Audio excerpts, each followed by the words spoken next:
win it for Arsenal. We are very early into this season, but how pivotal could that be? Yeah, already it seems a huge result, and you could just feel the tension building up in the stadium, couldn't you? The longer the game went on, and we had Leicester done at half-time, didn't we? We saw no way back for them, so they deserve great credit for coming back into that game and making it very, very difficult for Arsenal. But how many times over the years have we said about teams that go on to win the Championship, they somehow find a way to win a game, and Arsenal have done exactly that today.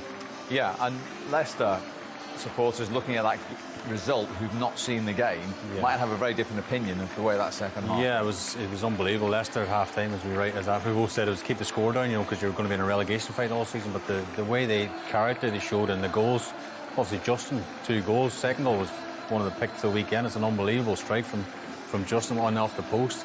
But you see, as you said, Arteta sort of smiling at the end. I think it was a nervous smile, because I actually think they've got away with one there, and that. This probably me being slightly biased towards myself, but that was a nervy performance. You know, 2-0 half-time at home to Leicester.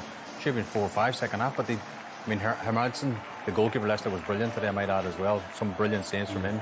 But again, you know, as Al said, you're going to win the Premier League. You need a bit of luck, you need a bit of something to go for you in injury time, and they got that today, Arsenal. Yeah, and they keep going, don't they?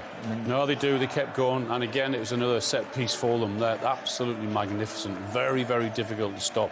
Gabriel earlier had one that he perhaps would have scored, but the keeper made a really good save. But they keep on going, and they put you under such pressure from those set pieces that eventually something will give, and it did. Huge, huge result then for Arsenal, and a very hard one for Leicester. But a big 3 points. Just how happy are you with today's win? Yeah, I'm really happy with the performance. I think we deserved the win. We played really well. I think we suffered a bit, but I think we didn't deserve to suffer that much. But yeah, we won the game, and this is the most important thing. A goal and an assist for you, your first Arsenal goal since March. Is there a sense of relief there? Back to your best? Yeah, it is. It's always nice to score goals, and even more for us that plays up front. So really happy with the goal and the assist as well. Level on points now with Manchester City at the top of the table. They dropped points earlier. I know it's early in the season, but are these the moments, the big moments that can make the difference come the end of the season? We have to focus on ourselves, and that's all for every single game, and don't try to look at them, just do our job. Did their job just in the end, but Leicester certainly did theirs in the second half at 2-0 down. Let's not forget James Justin, who'd only scored 2 career Premier League goals before today, managed to score 2 in less than 16 minutes to really change the script, Alan. Yeah, I mean, we didn't see it coming at all, to be honest, but really got to give them credit. They work it well, get the block, got to get the connection like he did, and then all you're thinking, nah, that can't really happen, little bit of deflection, but you take that, then all of a sudden the confidence and the mood changes in the stadium, not only from fans, but obviously from the Leicester players as well. Then they get a little bit of belief. Yeah, selection of Havertz here, but this is the goal I was talking about before the break, Steve. This is phenomenal. I think this is one of the goals of the season. Look at the technique in that. He hits it with the outside of his foot, Steve, angle behind the goal. It's bending, sort of starts outside the post, bends in. It's a brilliant strike. I don't think he'll ever hit a ball better than that, ever. Phenomenal goal from Justin as a right back. What a strike. I mean, the way he gets it and the fade and the cut on it, I mean, it's absolute perfection. We discussed the refereeing decisions in our first game of the day. We have to discuss an important one here at 2-1. Calafiori is on a yellow card. This is with 20 minutes to go at 2-2. Could he have been booked? Well, I think he's lucky, and again, Leicester's a smaller team, and this might go under the card. But this, for me, is a yellow card. He's clearly took him out, Steve. I think it's a yellow card. Sam Barrett, the referee, said no. I mean, Buonanotte gets booked because he gives the signal like that, and that's the right decision as well. You can't do that, but I think he's got away with one there. I think that's an awful decision. You can clearly see Calafiori stick his leg out. Deliberate trip, yellow card it should be, absolutely. It's such an important point of the game, and to rub salt into the wounds, Buonanotte gets a yellow card instead. Look, he sticks his leg out. It's a deliberate trip. all day that's a yellow card. Well, it was a superb advert for Premier League football. Yeah, you can't have too many defeats like that, because unfortunately the scar tissue kind of builds up. Of course, he has to be positive going into that Leicester dressing room, and understandably so, the kind of determination which they showed. Some great individual performance. Christian, I thought, at left back was absolutely outstanding. And Ndidi, second half as well, really kind of stood up. But James Justin, 2 goals. The goalkeeper was amazing. They had a lot of heroic performances. Yeah, exactly. So you've got to try and build on that. He's no other option then to do that. But yeah, like Damien says, Arsenal that second half wasn't perfect. I wouldn't accuse him of switching off second half. Just give Leicester credit for crawling kind of back into the game. But then again, recognising the position they were in and actually taking a big step forward and saying, no, this game's not getting away from us collectively. Let's push.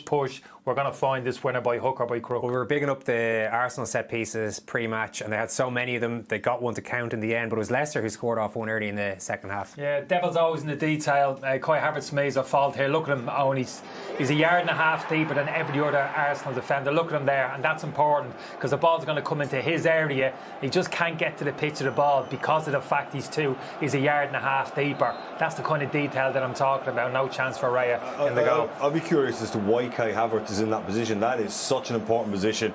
Second man in. First man is the most important. Next most important is second.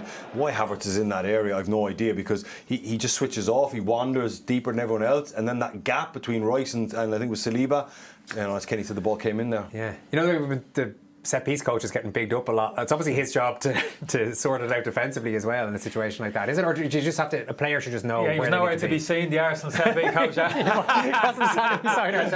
was having a shower. He was having a shower in the dressing room. No, you're absolutely right. You've got to be just as exact in terms of how you defend it. I'm always uneasy. You encourage too many of your forward attacking players into the penalty box. Not quite as switched on. I can understand why he's there. He's a big physical presence. He's a decent head of the ball. Not aggressive, no. And obviously in terms of his positional sense there, wasn't right. To be fair to Leicester, they had a few half chances, a few decent chances, so they were knocking on the door a little bit, and they got there. I don't hear anything about bad defending for this second goal because it's a worldie by Justin. Like Leicester came out, got the goal, and then they were really pressing. And it's a great breakaway. It actually came from the goalkeeper starting it, and they go the full length of the pitch, and it's a hopeful ball in more than anything else. Calafiori just overcovers. Helps Gabriel with Buonanotte, just takes a step too far. Trossard can't get there, but you can't legislate for a finish like that. First time on the full volley, the spin that he manages to create, the pureness of that strike this is the angle. Like the spin on that ball to get in off the post was superb. And 2-2, what a game.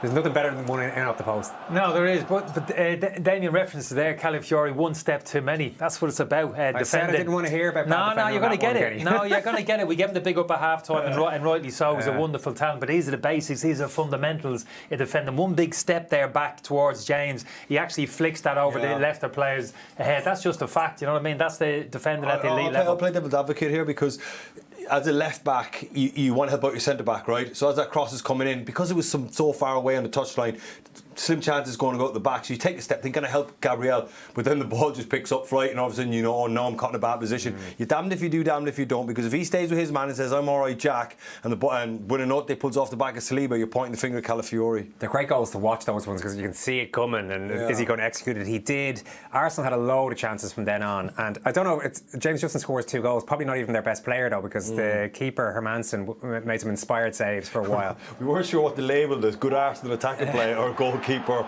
I think we've got to give it to the goalkeeper, because Arsenal are going to create this type of pressure. My goodness, he made some saves, and not just routine saves. He made superb saves. Gets a little bit lucky there with that one off the post, but the kitchen sink is coming out from Arsenal. Ball gets cooled, but this is a good save. Look at that. I mean, listen, Havertz 3-4 yards out on a volley. Not sure hitting the ball into a 3v1. I'm not sure Winks wanted that, but he redeems himself. Give O'Coley credit. He helps that the shot had to go near post. Nice strike here. This is a crisp save as well. Standard one for him. But he was superb, and Arsenal really throwing the kitchen sink at this stage. Yeah, he was kind of very composed. Not just that, actually started the season very well. I've been impressed with him. A little bit too composed when he was actually playing out. We saw a few examples of that. But yeah, it looked as if he was going to be the hero this afternoon, but wasn't meant to be. Not quite, no. In the end, Trossard owed his manager one. You said it. I think it was half time. Definitely delivered it. He certainly did, yeah. Must have been tempted maybe to take him off in the latter stage. He didn't, he stuck with him. And we speak about the set pieces like Gabriel attacking that back post area. But we don't speak about this. This is deliberate as well, keeping Trossard behind any kind of ball over here. Arsenal have a player the outside of the 6-yard box. Look at Trossard just drifting in there. That's not instinct. Again, that's worked on the training pitch. He can't score from there. All he has to do is put it back into the danger area, keep his fingers and toes crossed as somebody gets the deflection. That's exactly what happens. I'm really interested in how he winks his position around the back post, because he locks on with Calafiori, and yes, he's man marking him. I don't know if we can get that an angle of that running again, and he just locks onto him.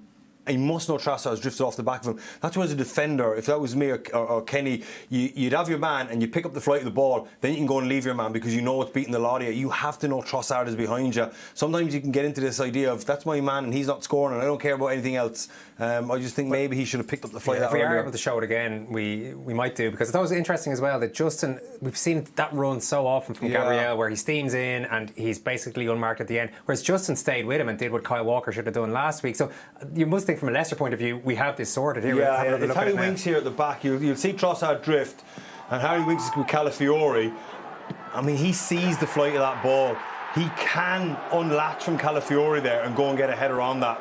You know, the only thing I can think is that he doesn't know that he's there. But there, he must pick up the flight of that ball.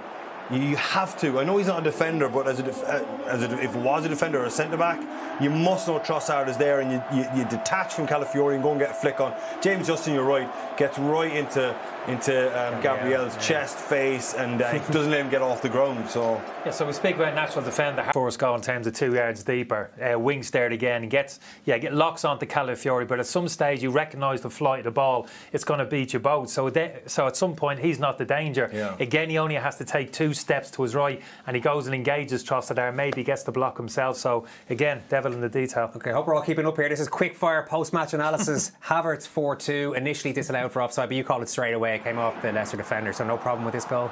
No problem. Don't think it really mattered. He was frustrating for the whole of the game. Havertz had one of those games, and he just want to kind of shake and like in a dream-like state for most of the game.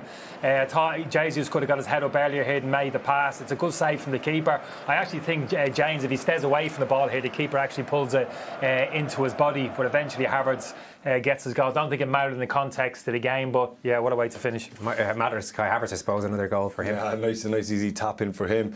VAR correctly intervening there. That's why we can argue the details of VAR, but there are some good things as well with it. There has been a bit of a, Arsenal fans might argue this point, but a bit of a discipline issue with Arsenal. They've been getting red cards. They might feel like they're the only ones getting punished for certain incidents, but in this case you feel they might be lucky to have. I think Calafiori's lucky one here. Booked here. That's his first one. That's his first one, and I think his second one is worse than his first. He should go here, but I think Arsenal, with the amount of, I suppose, the injustice they'll say, I don't think it was, with the Declan Rice and the Trossard and the false red cards. A lot of money went on last week, but they certainly got away with one there, so they have to be fair when you see that back. To be fair to Arsenal, though, Skip, was a similar one laid on, was there not, where he was on the book? Don't worry about that. Don't worry about comparing to. You have to look at that one in ice. I think 4 out of 5 referees give the yellow card. But I'm saying the Skip one it should have been a second yellow as well. Yeah, it could well have been, but that happened early in the second half. And like I said, I think most referees would have taken it yellow. I understand why he actually didn't, and it's because the recovery position of Partey on the inside. If he stays on his feet there, for me, Partey takes the ball. If Partey's not there and he's driving to the edge of the penalty box with an opportunity to shoot or make a pass, absolutely. There's a Celtic game on the way, so we better wrap things up. There you go. Against who? St Johnstone. There you go. Fair play. Yeah, fair play. In the Premier League. Thanks, Damien. Thanks, Kenny. Tried to catch me out at the death there, Kenny. We'll talk to you again on Tuesday night for a Champions League game, and it's Arsenal again. Take care. Shaping up to be a very good day for Arsenal indeed. Kenny, first of all, Man City dropped points earlier on, and a fairly serene first half performance from Arsenal, I think. Yeah, comfortable, but they made it comfortable by the way they started the game. Good tempo, moving the ball quickly, really kind of switched on, concentration levels good. Back forward at it, midfield too, that kind of 6 behind the ball, no problems whatsoever. And I wouldn't say it's been perfect higher up the pitch in terms of their finishing or the quality of their football in the final third, but yeah, you did feel that kind of goal was coming in. Trossard, who I feel kind of owed his manager and his teammates after that act of indiscipline last week up at the Etihad, came up with the all-important second goal. He got the second goal. Martinelli got the first one, and I'd say if Arteta was to pick any attacking player to get one, it might be him, because they need a few more goals out of him his first season. Yeah, he's had a lacklustre start to the season, but he's in the team and he's done well today. We did miss him. There is a question of a foul here on Vardy. Yeah, we'll come back to this. We'll show a couple of replays Yeah, of this after. I don't think it's a foul, to be honest with you. And Arsenal play on, and they work it really well. Timber, a little give and go, and it's Saka picking up the ball, driving with it. Lovely little overlap from Timber, and that's a great little ball. Penalty spot, and Martinelli. Coaches are always coaching this now. When you get in these positions, penalty spot, attackers know what's coming because the defenders always go back and defend the goal. So there'll always be one, if not two players getting back for those pullbacks. It's very, very hard to defend, and it's a super finish here. He just pulls off, and a nice, neat and tidy finish. So what's that? You're saying the attacker is told to step back a few yards? Well, yeah. I mean, very rarely now, when you look at Leicester, they plant all their big bodies along the 6-yard box. If you cross the ball and it's going to get cut out, it has to be a very delicate one to beat the defenders. So invariably they say pull backs, because if a midfield player is a little bit late tracking back, that's where the space is. That's exactly what happened. Skip for the first goal there that we saw, not sensing the danger and recovering over 5-10 yards quicker. And Wings for the second goal as well, the exact same thing. Not sensing the danger, not having that kind of defensive kind of mentality to get back quickly. Damien didn't think that was a foul on Jamie Vardy in the build-up. What did you think? Yeah, I'm not shouting and screaming about it. I thought it was a foul. He done well, put his body between Saliba and the ball. See Saliba's right arm comes in, there's a bit of a drag on the shoulder there. Vardy feels it, kind of makes a bit of a drama out of it, just that right arm coming. I thought it was a free kick, but like I said, I'm not shouting. Could he have made screaming more about of a drama? Maybe if you go down there, the referee. You can't put goals back for that, and it happened 70 yards away. They did have a look at it. The VAR had a look at it though, so you would lead you to believe they would have disallowed it if it happened on the edge of the box and all of a sudden someone got a shot off within 2 or 3 seconds of that foul, you'd say fair enough, but there was enough phases of playing, it went down long enough that you can't pull goals back. I think you're right. I think if they'd have thought that was a foul, they would have pulled it back, and this is going to be an issue going forward. How far are we going to continually go back? If it's going to be 30 seconds, it's going to be a minute and a half prior to the goal is scored. Where is that line going to be that you're going to draw in the sand? Leandro Trossard, you said he owed his manager one. Well, he gave him one today. Yeah, he did. He's been at it. We know his limitations. Not the greatest athlete, the quickest over the ground, but he's a smart operator. Look at that pocket of space. We spoke about it. With the hold of midfield. Look at Winks there in the centre of the pitch, like ambling back. Trossard just walks in front of him. That's huge. Not having that kind of defensive mentality, Winks. But from Trossard's point of view, knows exactly what he's doing. It's not an easy finish, that the ball coming across your body there. You have to get it right. Knows exactly what he's doing, just kind of cushioning it inside the far corner. It's a difficult one for midfield players. You can criticise Winks there for that, but he can only go so far unless he goes into his back four. So at some point he will release the player into his back four. It's a tiny pocket of space, and that's what coaches have pinpointed as an area of weakness. Can you get the balls in there? Because that's where the grey area, it's Winks and it's the back four. It's a little bit in between, and that's what they found. Before, I know what you're saying, it was just before the grey area for mid. He has to track that run.